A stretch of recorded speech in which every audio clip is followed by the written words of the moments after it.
Yo, what's up mga ka-idol? Nata karon sa kuan. Ito ni Inner Wheel Club West sa kuan sa Marcos Bridge. Kung kauban na to si kuan DIY motovlog ang atong idol. Pakipalo ko kuan ni mga ka-idol kay muna atong pinakakusigan na kuan vlogger diri.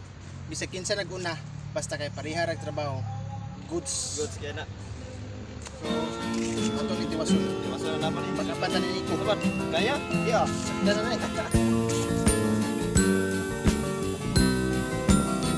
Ang tuldok ay may salaysay at may kahulugan na dapat mapansin at maintindihan. Kahit sino ka man ay dapat pala